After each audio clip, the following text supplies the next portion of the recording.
Welcome to the AICPA Town Hall series, your resource for the latest news and updates on pressing issues facing the accounting profession. Hello, everybody, and welcome to today's AICPA Town Hall. It is August 20th, 2026, and we've got a great lineup for you today. We're going to cover the gamut. We're talking A&A, we're talking people and talent issues, we're talking DC and regulatory, and of course our technical updates. So we're going to cover a lot of bases today.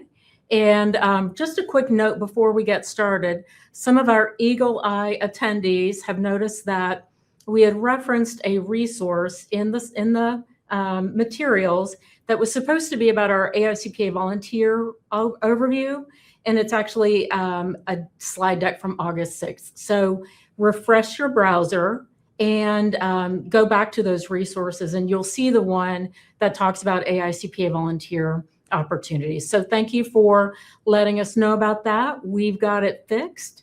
And before we go into our DC update, I'm going to give you a quick teaser for the next town hall because we've got two great guests that I just want to get on your radar. First of all, we've got Tom Hood coming back, and he's going to be giving us a future of finance update. So for those of you in the audience who are in business and industry or you're in finance teams, Tom's going to come back and tell you what we've been hearing from our B&I members all summer long. And then we have Alex Dorr. Alex is one of my favorites. He gives great insights on how to ditch the drama in the workplace. So again, just as a heads up, go ahead and get September 3rd at 3 p.m. Eastern on your calendar because we've got another great lineup. With that, I'm going to bring up Rachel Dresden to talk about what's going on in DC. Hey, Rachel, what's the latest? How are things in Washington? Things are great. So we are now officially in the August recess here in DC. So this is the time that both the Senate and the House is in recess for the month. The House actually recessed a little bit early this year. They recessed 2 weeks before the Senate, but they're actually coming back 2 weeks before the Senate comes back. So things are a little bit quieter on the Hill right now, but there's still a lot to talk about. And I'll start with what they got done before they went on recess, and then I'll talk a little bit about what they have left to do when they come back. So starting with what they did before they left for the recess. So the biggest issue that they were working on is related to government funding. As you all know, and those who have watched the town hall many times, we've talked a lot about government shutdowns and the fact that usually it comes right to, the 11th hour when they're trying to pass a bill to ensure that the government doesn't shut down. And the fiscal year, of course, ends at midnight on September 30th. Well, this time they're trying to get ahead of all of that, and they're doing it actually months before they typically do. So the House, they passed a CR, which stands for continuing resolution, to continue to fund the government at current levels until December 4th. And in the Senate, they took a different approach. So the bill that the Senate passed would fund the government for a little longer until December 11th, but they also included some what are called anomalies, which is just some, small programmatic changes and funding changes. And that bill that passed the Senate passed overwhelmingly. It was bipartisan with 90 senators voting in favor of it. So they did that, but of course, these are two different bills and they have to pass the same bill in order to make it to the president's desk. And it looks like when the House returns the week of July 31st, one of the first things that they will work on is to pass that Senate bill, which would continue to fund the government until December 11th. So that would avoid a government shutdown, which is really important and something that they want to try to avoid, especially in an election year. They don't want that hanging over their heads. So just to clarify, the House is going to come back August 31st, the week of August 31st? Is that August 31st. Okay, and then they'll take up the Senate funding bill. Correct. Yep, okay. That is the plan as of now. And then something else that they were working on, so the House has passed the Clarity Act, which is the Digital Assets Market Structure Bill, and the Senate has been working on that, and this is something that I know a lot of our town hall viewers care about. they were trying to get this bill passed before they went on recess, and they didn't. But something that's really notable and important for everyone is that Senator Thune, the majority leader, he filed cloture. So that is the first procedural step to then debate the bill on the floor. So he filed cloture before they left for recess, meaning that when they return in September, it'll be ready to go. It doesn't ensure passage. They're still negotiating some of the language, but it is teed up for them to consider it when they come back. And then just two other quick issues I'll mention is NDAA, which is the National Defense Authorization Act. This is an annual must-pass bill to provide authorization for defense. And the House passed their version. The Senate didn't pass their version, but this is something that we are following very closely because there is language in there related to stock buybacks. And in that language, there is something that would impact the profession directly. And what the language says is it would impact, any accounting firm that might be doing government contracting work with the Department of Defense. It says that private partnerships wouldn't be able to pay their partners. And so that's something that is extremely concerning to us. And this is not in the House language. It's only in the Senate bill. They did not pass that bill, but it's something when they come back that they'll be working on. And then the last issue I'll mention is just related to budget reconciliation. We know that this is something that we've all been following for quite some time, as they've been talking about whether or not they're going to do another budget reconciliation bill. So before the Senate left, the Senate Budget Chair, Senator Johnson from Wisconsin, he released budget reconciliation instructions. And that's the first part of the multi-phase process to pass a budget reconciliation bill. And in these instructions, it gives instructions to 11 committees, but not the Finance Committee. So that would mean that if they were to proceed under these instructions when they return, it wouldn't have a tax title. So that is just something to keep in mind. It's just, there's a lot of, things that would need to happen with all of this, but just wanted to inform the town hall of that. So, and then when they come back, of course, this is, as I mentioned, an election year, as you all know. So they'll be also focusing on, messaging bills and things to help them as they approach the November elections.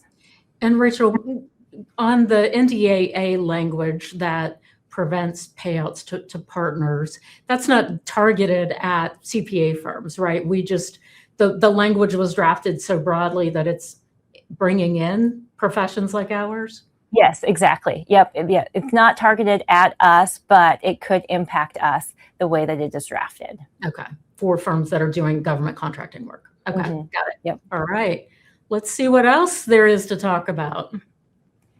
Yeah. So on tariffs, so we have some news related to Canada and tariffs. So if you remember about a month or so ago, President Trump, he announced that there would be tariffs on some Canadian goods. And this would really be in response to some what he felt were discriminatory practices on automobiles, dairy products, and alcoholic beverages. So because of that, he said that there would be these tariffs that would go into effect in 30 days. Well, that 30 days would have been yesterday. Tuesday night, he announced that they are coming close to a deal on this. And the Canadian Prime Minister also sent something out on social media saying that they are close to negotiating a deal. And so there's a 3-day pause on those tariffs going into effect.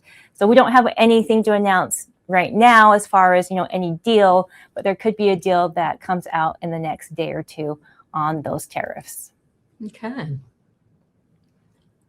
And you've also got some legislation that we're hoping will move that we've endorsed. Yes, so the AICPA has endorsed the Professional Student Degree Act. And for those who might be new to the town hall, this is related to the provision that was in the budget reconciliation bill last year in an effort to try to cut back on the rising cost of higher education. They included language in that would create 2 different caps on graduate student loans, either $50,000 or $20,500 annually.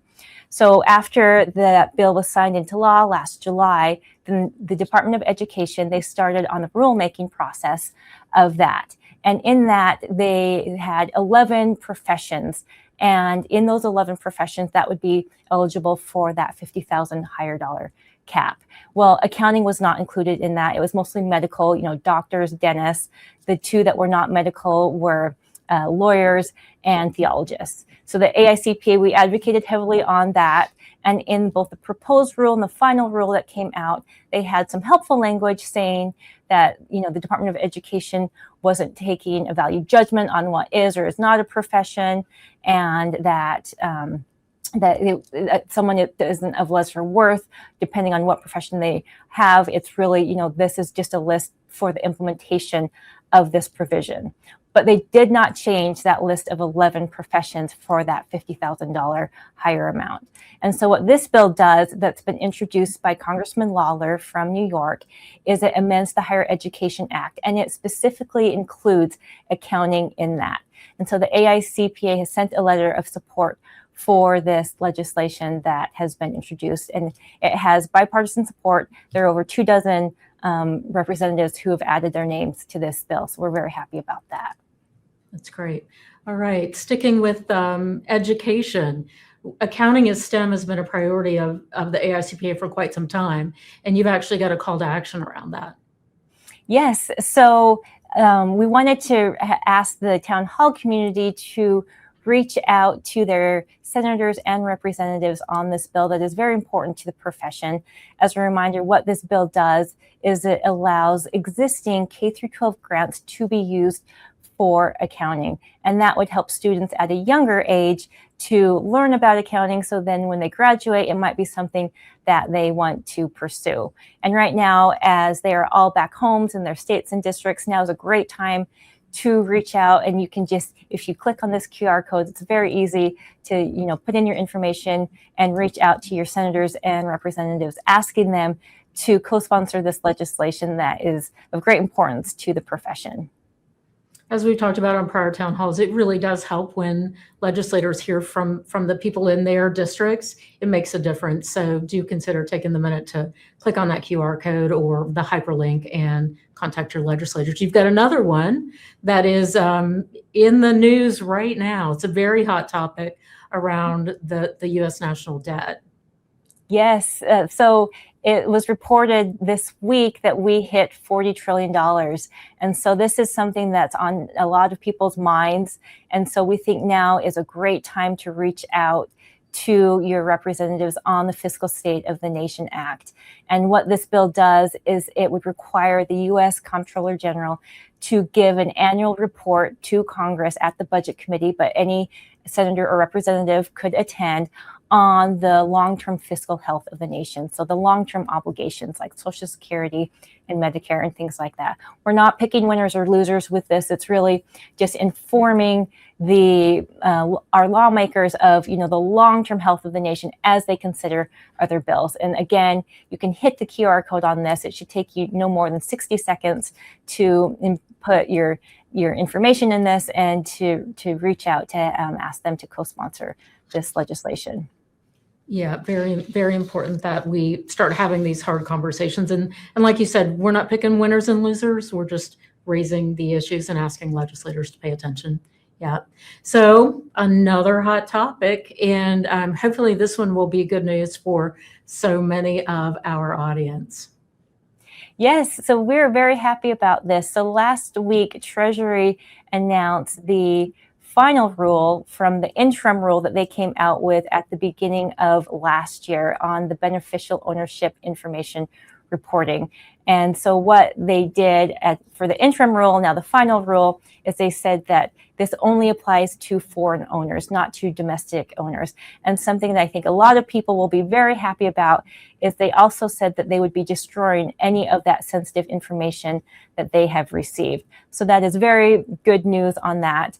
But the AICPA, we continue to support legislation that's been introduced in both the House and the Senate to make this statutory. So, of course, this is just a rule. So a future administration could make changes to this. So having a bill passed and signed into law would help to ensure that that wouldn't happen in the future. So we continue to support that bill, but I know that Melanie, you also have some additional information on BOI and some resources that you wanted to share. Yeah, so we have great resources, especially for those who do have clients that have foreign entities or are foreign entities, because that requirement for those 30 days is still very much so valid for them. But the one thing I did want to touch on was, and I've had a lot of members ask the question with regards to the FinCEN identifying number, which was one method to report the BOI without having to update the BOI report every single time. That is no longer necessary for you to keep an update, and the FinCEN will actually destroy that information if they believe you're a U.S. citizen. So that will be taken care of. And a lot of people have had questions around privacy and how they're destroying that information. We don't have those details, but we have reached out to FinCEN and we have asked them to provide guidance how that will work and move forward. Thank you, Melanie. So with that, why don't we go ahead and turn it over to you and let you take us through the rest of the technical update. Hi, Melanie. Good to see you. Good to see you too. So IRS and Treasury, they've been quite busy now, and they've been dropping a lot of guidance in various areas and all over the place. And so we are trying to keep up with all the guidance to give you the latest information that we have. So the first piece of guidance that we have are the FAQs on the no tax on qualified overtime. Now, the FAQs are important. It's not binding guidance, but it is important because it is showing the mind shift that IRS is having with regards to no tax on qualified overtime. So for 2025, they really were looking at it from the transitional perspective. You know, employees could do those calculations. Employers didn't have to provide the forms to employees to be able to take that deduction. And now IRS is really focusing on documentation and substantiation. And if you are looking to take this deduction, you absolutely need it to be on an information form like a W-2 or a Form 1099 miscellaneous.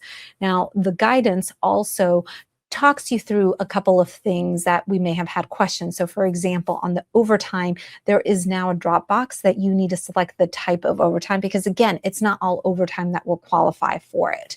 It also walks through some of the guidance on employers, how they can incorporate it, what information they need to request from employees having to fill out the Form W-4.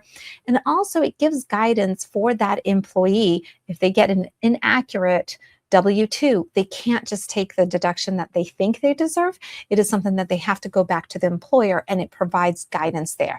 So on this slide, you see the QR code and links to our comment letters, what we've proposed on that. So please take a look at that, and this will continue to be more guidance in this area. Moving on to the next slide.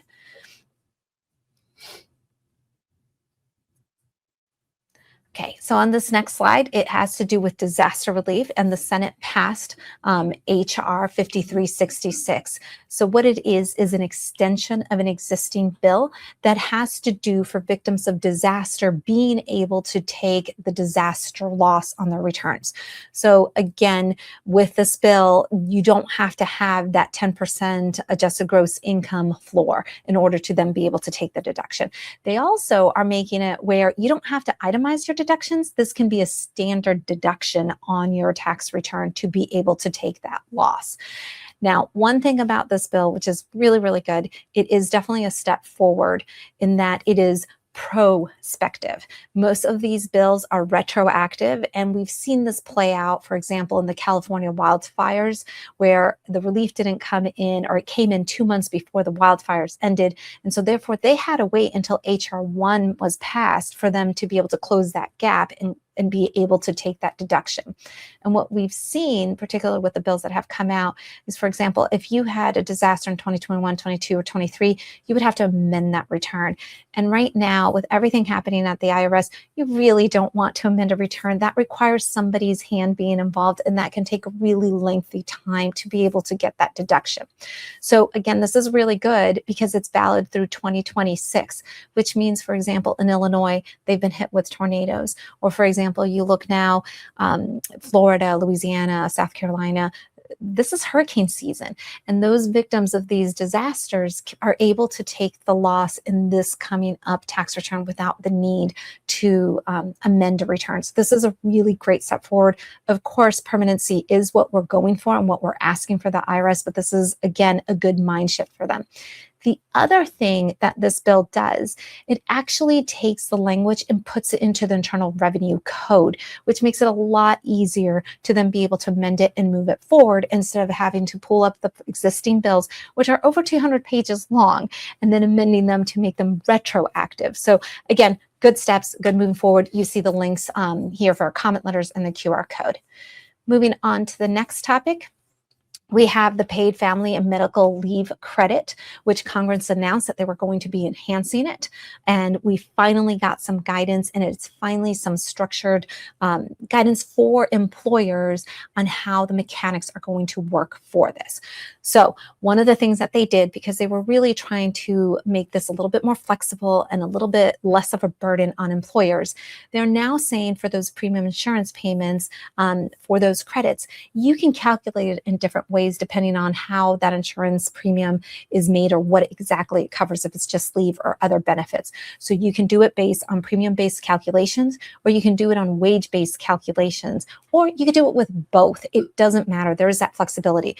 What does matter is that you can't take extra credits with it. So it's the one credit that you can take.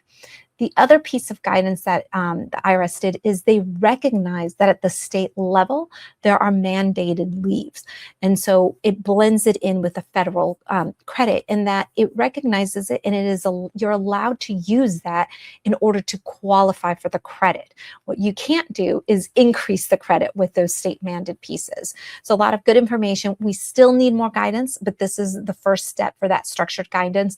For example, we need guidance on, like, what about aggregate leave within family members or two employees in the same firm. So again, more will be coming, but again, the IRS is pushing it out.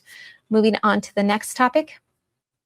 Okay, so more guidance came out under Secure 2.0 Act, and we have two pieces here that we're going to cover. So the first one has to do with the new Savers Match program. Now, this takes effect in 2027, and this is replacing the Savers Credit program.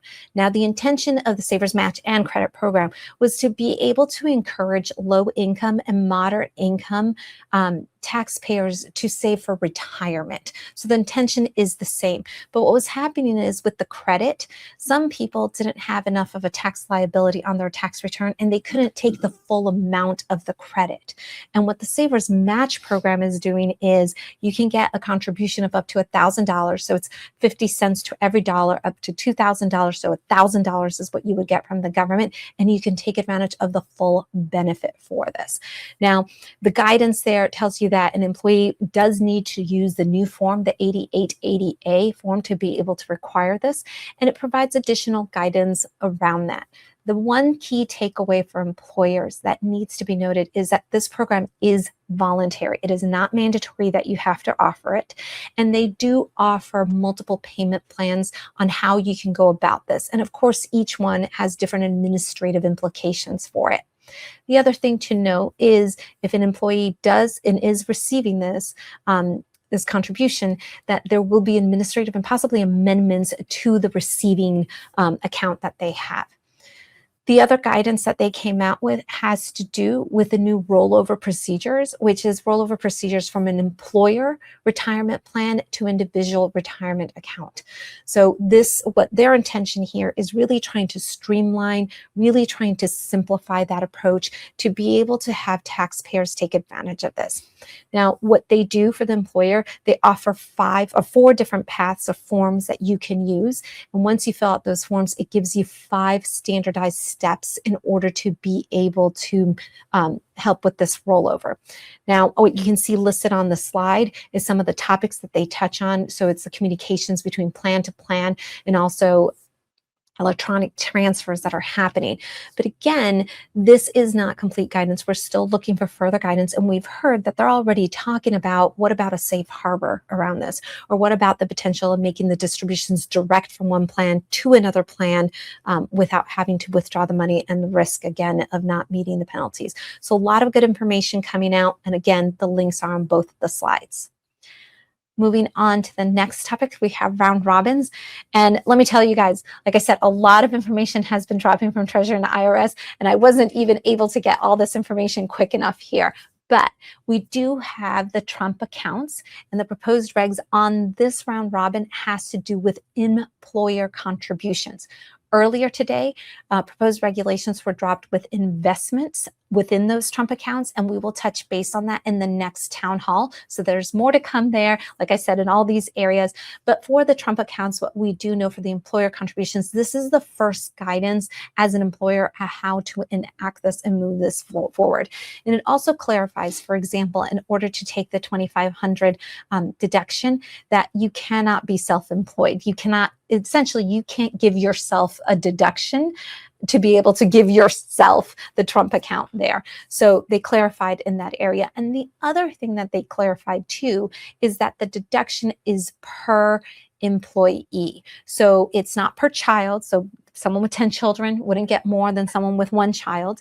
And they also clarified that it is per employee, meaning that it doesn't matter if they have multiple employers. The deduction available is per that one person, and it caps out at $2,500. So again, wealth of knowledge in that link there if you're interested in the Trump accounts.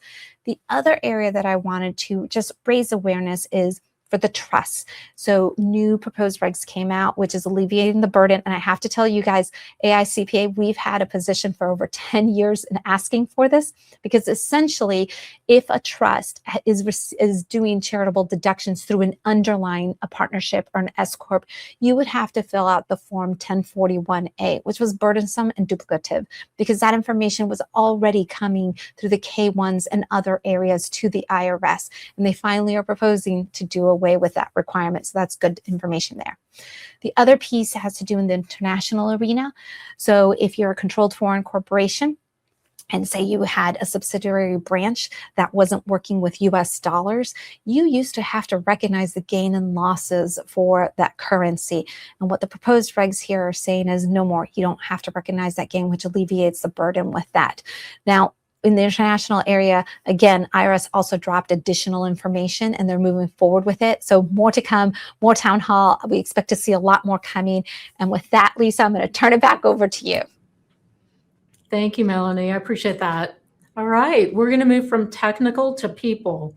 And I'm excited to have in the Durham studio with me today, Lexi Weber. Lexi is a senior manager in charge of emerging professionals. Within the AICPA, we define that as someone with 15 or fewer years in the profession. And Lexi joined my team, I don't know, 20 months ago? Yeah. And it's been a whirlwind. She's amazing. Happy to have her on the team. And she's been doing a lot of work looking into how recruiting primarily and also retention is changing within the accounting and finance profession. So with that, I'll give you a quick look at her bio. Spent 10 years in public accounting, so she's bringing that background to us. And also she's out talking regularly to students, young professionals, emerging professionals. So we're excited to have her. Let's dig in. Lexi, when I talk to firm leaders and when we look at the results of the 2026 PCPS Top Issues Survey, many of the firms are still identifying recruiting talent as a top issue. So what do you think has changed in how they should be thinking about recruiting? How should they be changing their approach to recruiting? Yeah, thanks, Lisa. You know, I think it's so interesting when you think about how the landscape has shifted. And I feel like for me, it almost seems like it happened overnight. But, you know, I think when you look at it, we've had a lot of change in the last couple of years, especially since COVID. Obviously, a lot of that changed how firms operate, how organizations operate, and what offerings they're providing to their employees. So the other item that changed more recently was the fact that there's an additional pathway now to CPA licensure, again, through the 2023 NPAG, National Pipeline Advisory Group report. One of those barriers, or one of those identifying factors for the professional pipeline, is those barriers to entry. So there was an additional pathway that was introduced, gosh, probably at least 18 months ago. I think it was like right when I was coming to the AICPA that was introduced. And now we have several states who have adopted regulation to add an additional pathway where you can have 2 years of experience plus 120 credit hours to sit and obtain CPA licensure. Obviously, that's up to the state to determine what the regulation is as far as adding the pathway. But that's also changed the timeline as to when professionals or students can now enter into the profession from a full-time perspective. It also changes when they may be taking their CPA exam. And I think that, we've been fortunate over the last couple of years that it's been easier for firms to identify when that full-time entry point will be, because typically most individuals were getting their master's degree. We're not seeing that, or we may have that change in the future. That's to be determined based on how Gen Z and Gen Alpha respond to that change or that additional pathway. But that's something that is changing the talent landscape a little bit. We're also seeing that Gen Zers and Gen Alpha coming into the profession in future years to come are holding us a little bit more accountable to certain things that I think all of us want from our employers, but it's not necessarily been something that's been a demand before. So we're seeing those changes, and we'll talk through those employee pillars of choices that are within our new toolkit. But I think we're seeing a lot of change from that perspective, and the fact that when I was going through recruitment, I was doing an internship with my firm, and I did my internship for 3 years. So I never really left.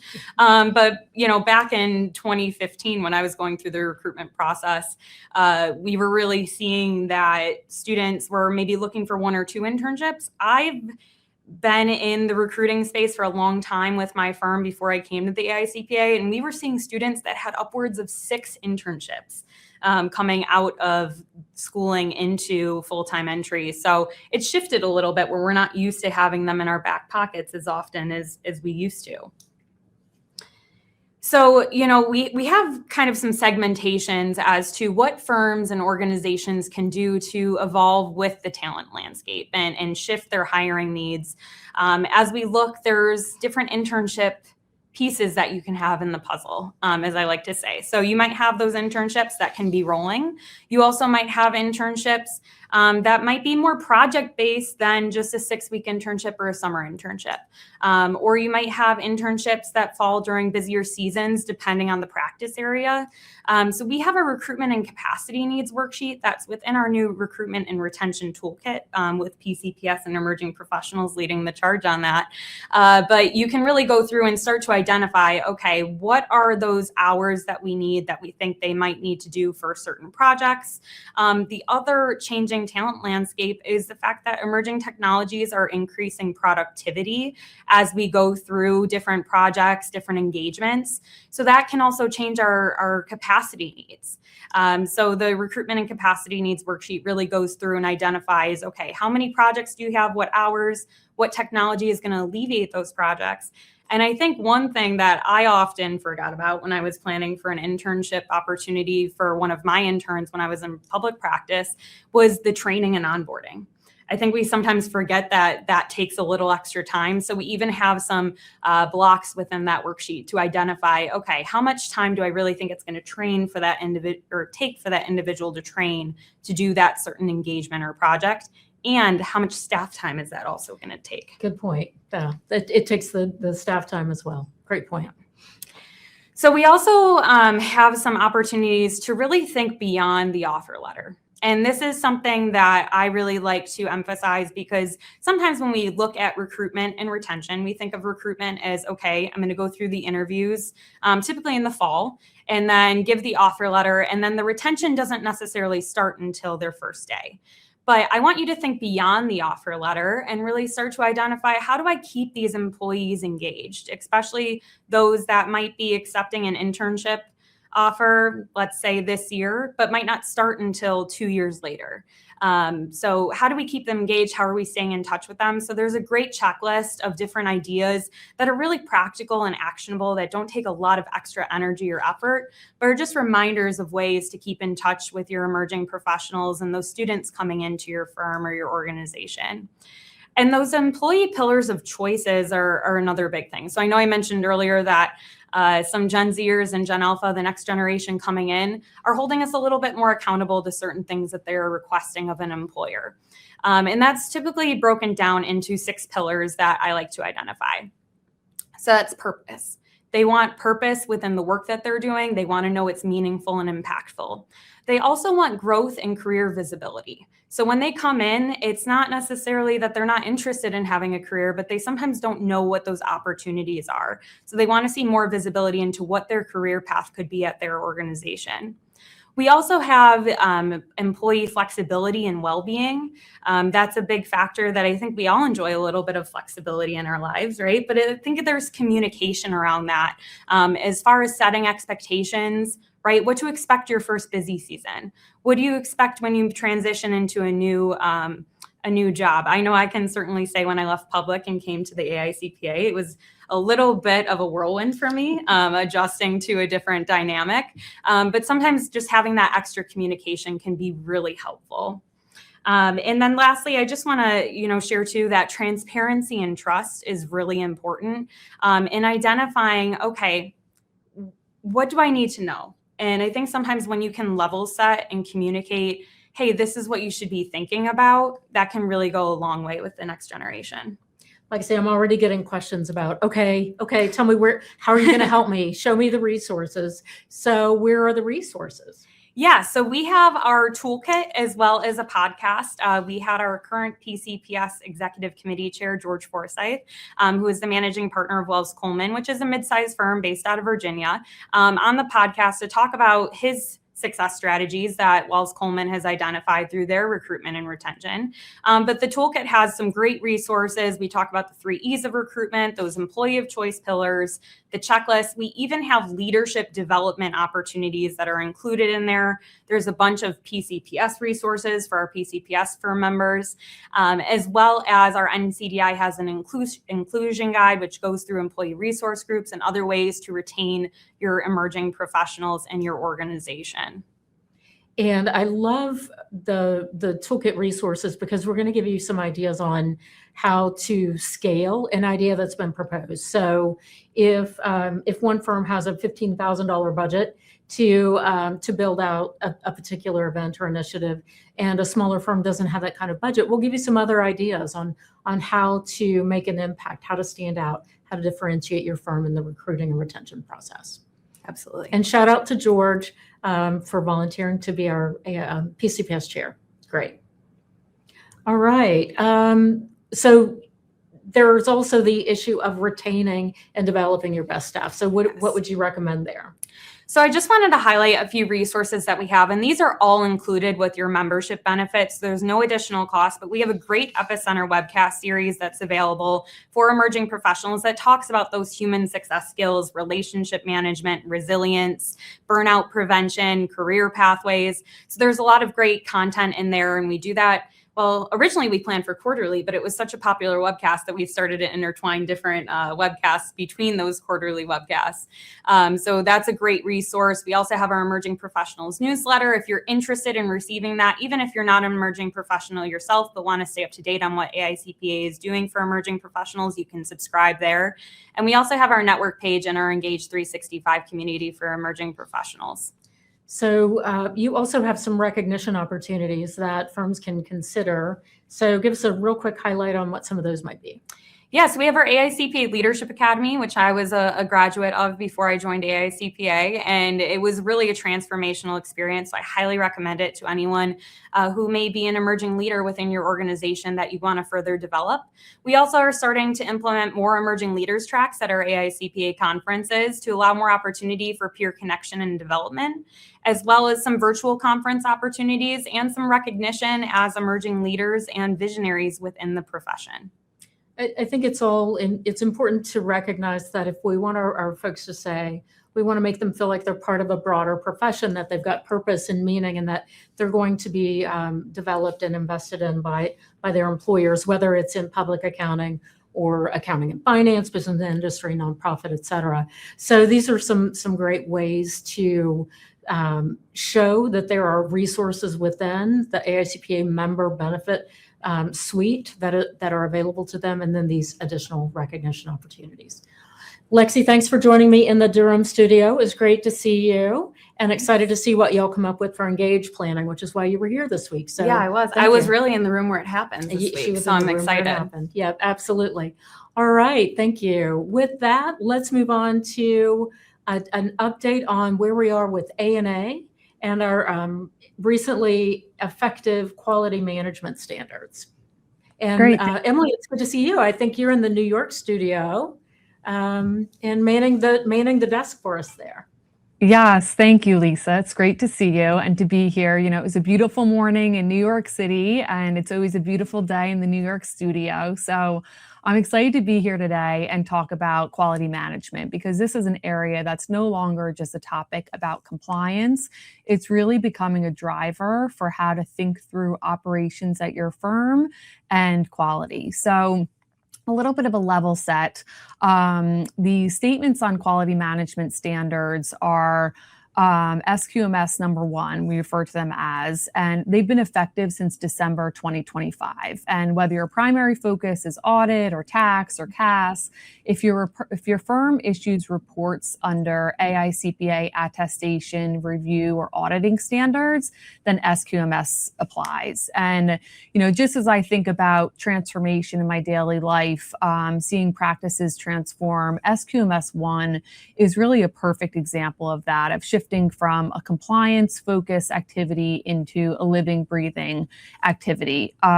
So I mentioned, you know, the effective date was December 2025, and now we're at the point where firms are going through their first peer review cycle post 2025.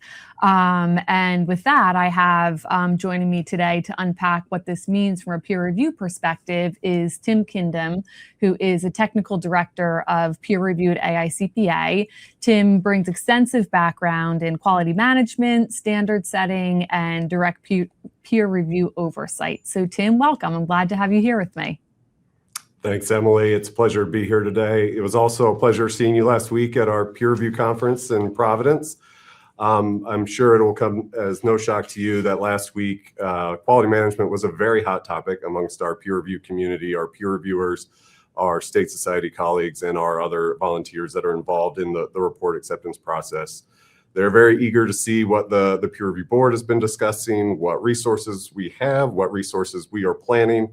And it was very evident that our reviewers were squarely focused on getting the information they need so they can perform these reviews and help these firms, you know, have the best quality management system they can. So it is a real pleasure to be here today talking about it. Great. Well, to set the baseline for our discussion, CPA.com recently conducted a adoption SQMS 1 adoption survey. And of these 152 respondents, about 80% of those respondents are those holding direct responsibility for implementation of quality management within their firm. So thank you to those participated in the survey.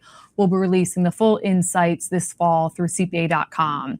So let's get a little bit into the results here. On this slide, you know, really the overall takeaway from the survey was do not wait until your peer review cycle begins to take action. At this point, risk assessment should be built. Firms are transitioning into ongoing monitoring, and we know that firms are going to be going through peer review this year. So a couple of things I want to touch on, 2 items on this slide. One, the use of technology. Just over half the firms that are still managing SQMS 1 are doing it manually through spreadsheets.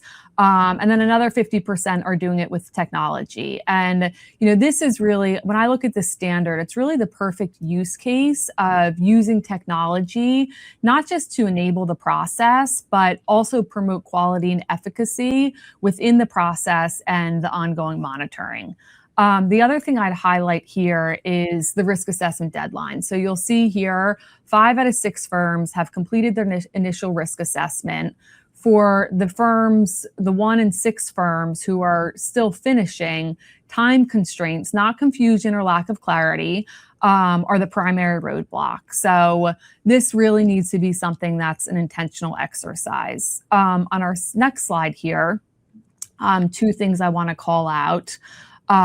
Is the monitoring status. So about half of firms, 50%, haven't started planning monitoring and remediation yet. So since the first annual evaluation isn't due until December 2026, this isn't alarming, but it highlights that the bulk of the operational workload is still ahead for firms. And the other thing is governance. So we're seeing that individuals with that ultimate responsibility role are plugged in and staying informed. And this is especially an area of criticality where governance and tone at the top is really crucial. So Tim, I'm interested, looking at these survey results and findings from a peer review lens, how does this align with what the peer review teams are seeing across firms right now? Yeah, so this is very similar to what we've seen sort of anecdotally. We do informal surveys of peer reviewers every so often, and what you are showing here is sort of in line with those trend lines that we've seen.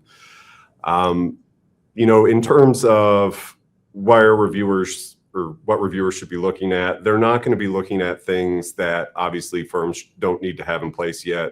Monitoring is an ongoing sort of thing at the moment. There's certain requirements that are, haven't been gone into effect yet. So there's certainly things that reviewers haven't really had a lot of time to look through yet, just the way peer review sort of cycle works. For any firm that needs a peer review, only about a third of them have a peer review in any given year. And then in addition to that, those firms have their peer reviews of different peer review periods all throughout the year. So there are still, peer reviews that are coming in that are still exclusively focused on quality control. So in terms of monitoring, peer reviewers will look at what's available, what a firm should have had in place at that point. They'll be mostly focused on design and implementation at this stage, not so much operating effectiveness, just giving the timing and how that works. But I think the key point that I would bring up is that 1 in 6 number that you brought up. I think that's the most sort of troubling, figure that we've seen. This is something, that, as you mentioned, is already in effect, and firms should have already, put this in place. So I just want to stress to firms that if this is something they have not finished, to please go ahead and do so. The peer review board is going to be having conversations here soon about, what sort of guidance we can give reviewers when they come across a situation where a firm hasn't implemented yet, even though they should have. And kind of along those lines, what should firms be keeping in mind as they're shifting from that initial design into operational monitoring? Yeah, the first thing that comes to mind is consult. This is new. This is something that we're all sort of learning through together. Peer reviewers may be ahead of the curve slightly, but this is still sort of relatively new to them as well. So if there are certainly resources that you think that we should have, we can certainly point you in the right direction if we do have them already. If there are things that we don't have that you'd like to see, let us know. But I can't stress enough that this is something we're all sort of working through together. Everybody wants firms to succeed in this regard. So please reach out to those resources that you have available and utilize them. And so kind of with that, in the spirit of tapping into those expert resources, that brings us to root cause analysis. So while the formal root cause analysis is, one of the more significant adjustments for firms, peer reviewers are already well versed in kind of getting below the surface. And even if the terminology within the peer review world isn't quite the same as root cause analysis, there's similarities. So can you give some context around how peer review is approaching this? Yeah, so as you mentioned, the terms are different, but they're essentially the same thing, or more or less the same thing. But in peer review terminology, we have this idea of systemic cause, and it's really the peer reviewer trying to get down to the reason why an issue happened. Certainly, in order to be able to address it within that system of quality control or quality management, so that going forward, the firm can have better odds of not having that same mistake. So this is, we had a course that we developed a few years ago on helping reviewers identify systemic causes. Again, it's a challenge for them as well, but this is something they are, well versed in terms of doing in their peer reviews. But in that course, we had some suggestions, some strategies, one being the 5 whys, trying to get down beyond the surface level of why something happened. So when the first time you ask why, you might get something superficial, but if you dig down a little deeper, if you ask why a few more times, you might get a more nuanced answer that might actually, get you to a place where you can identify truly what's going wrong, and fix that, so that going forward, you have better shot of doing, the quality work that I know most firms want to do. Yes, those 5 whys are critical. So when peer reviewers start evaluating SQMS 1 compliance, what should firms expect during engagement reviews and system reviews? And then kind of as a part 2 to that, how are reviewers thinking about evaluating good faith efforts versus full compliance? Yeah, that's the $1 million question at the moment, given as we are starting to see these first peer reviews come in of firm system of quality management. Brief background, the difference between system and reviews and engagement reviews is pretty significant, and the names of those types of reviews sort of gives away what each review is designed to do. Engagement reviews, basically the reviewer concludes on how well those engagements were performed.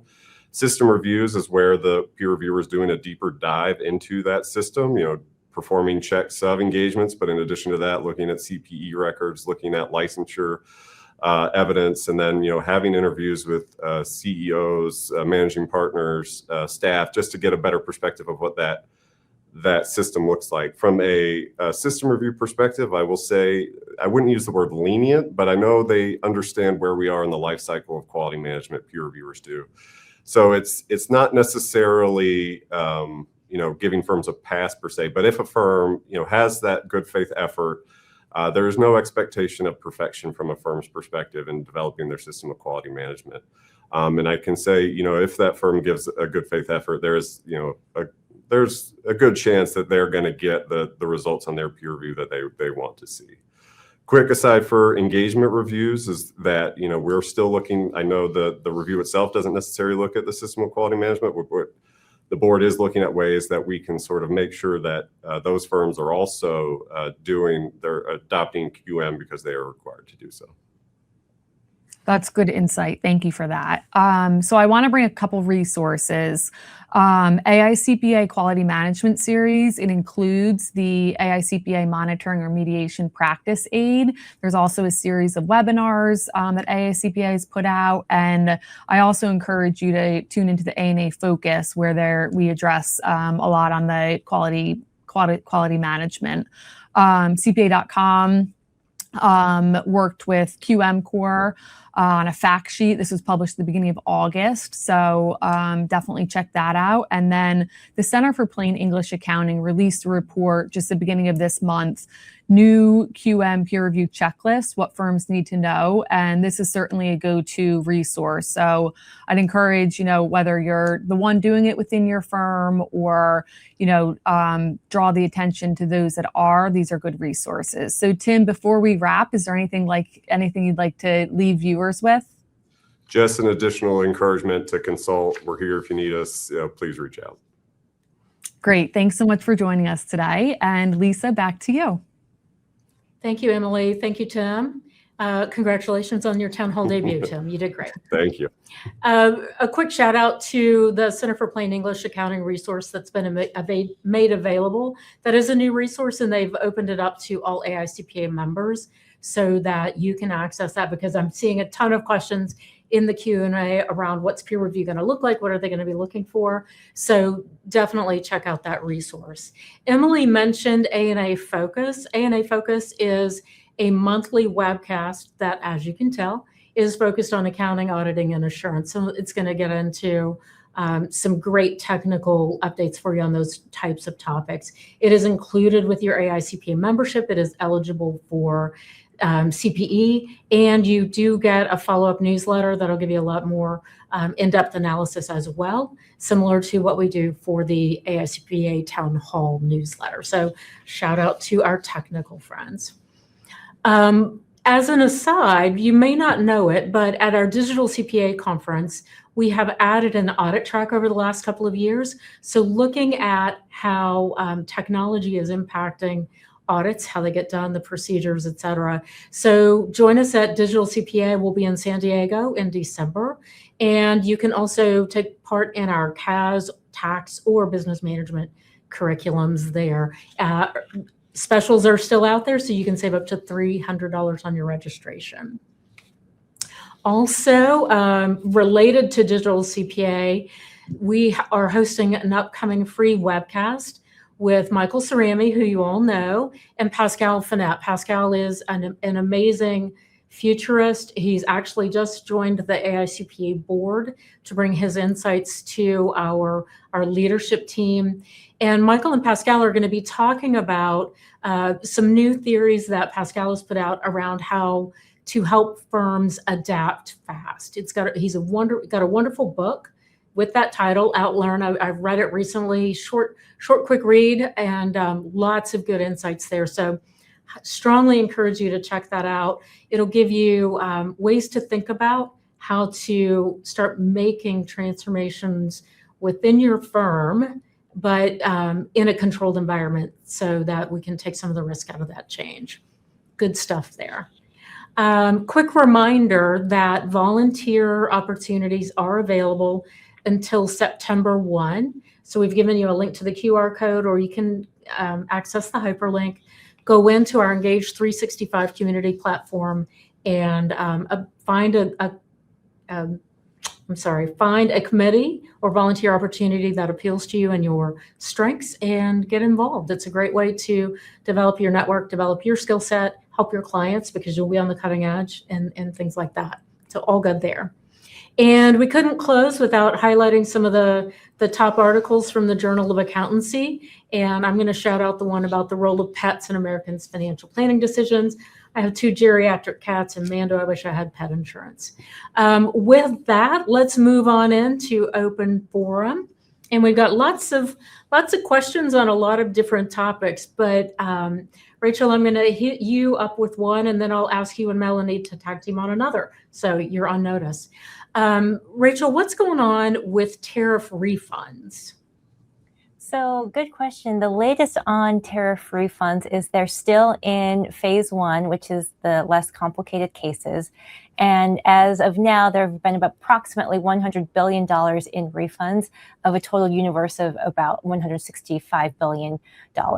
So we're still in that process. Customs has not announced any future phases, but we'll be sure to let the town hall community know should they announce any future phases. And of course, always check out our resource page, which will always have the latest information. Yeah, that's great. And we got a lot of questions around scrapping the beneficial ownership information reporting requirements. And Melanie and Rachel, I know you've spent years of your life dealing with BOI and some of the challenges that so many of our members and their clients were facing. So tell me, Rachel, are we not anti-money laundering? We are very anti-money laundering. And just to be clear, so this BOI requirement was for reporting for small businesses. And we've gotten a lot of questions on the sensitive information that Treasury has received and what they're doing with that. So we were very happy to see that they announced that they would be destroying that information. But yes, we are anti-money laundering. And we work with a global organization on how different countries are responding to AML risks. Yes, and I'm going to chime in on that one and say that as CPAs, we have other obligations in other areas. And so we definitely are on par in keeping track of this, even though we are not required, like the bankers, for example, have certain requirements on them. So we do that. And we are definitely, like Rachel said, against money laundering. Thank you. Thanks for clarifying. Emily and Tim, we got a lot of questions about when is a firm subject to peer review? When are they subject to SQMS 1? If a firm is only doing tax returns and not issuing financial statements under a comp situation, are they subject to peer review? And then the rest of them are very detailed, and we'll follow up with resources in the newsletter. Yeah, I can certainly take that one. So in terms of SQMS 1, that is applicable to any firm that does accounting and auditing work, and that's typically your audits under the statements on auditing standards, your comps and reviews under the SARS, the statements on standards for accounting and review services, and your attestation engagements, agreed upon procedures, and things of that. For peer review, if you do that type of work, that accounting and auditing work, you are subject, and AICPM subject to peer review. There are some nuances to it. Like if you only do preparation engagements under the SARS, you don't necessarily need to enroll in peer review. However, if you're doing compilations, reviews, and things of that nature, you are. The quick distinction I'll also make is between system reviews and engagement reviews. The biggest difference there is in terms of if you're doing audits, you need to have a system review. If you don't, if you're only doing, say, compilation and review engagements, then you can have an engagement review. It's a little bit more nuanced than that, but that's basically the gist of it. Yeah. All right. Thank you all. Thanks everyone for being on the show with me today. I'll wrap it up and we look forward to seeing you next time. So just a quick reminder that if you are working with colleagues who are perhaps not CPAs, not AICPA members, we still invite them to join the town hall, and there's a way for them to register. You've got all your dates for upcoming town hall shows. And as a reminder, you can always access the resources through the link. If you missed the slide deck or if you want to go back and grab an old one, you can do that through this link.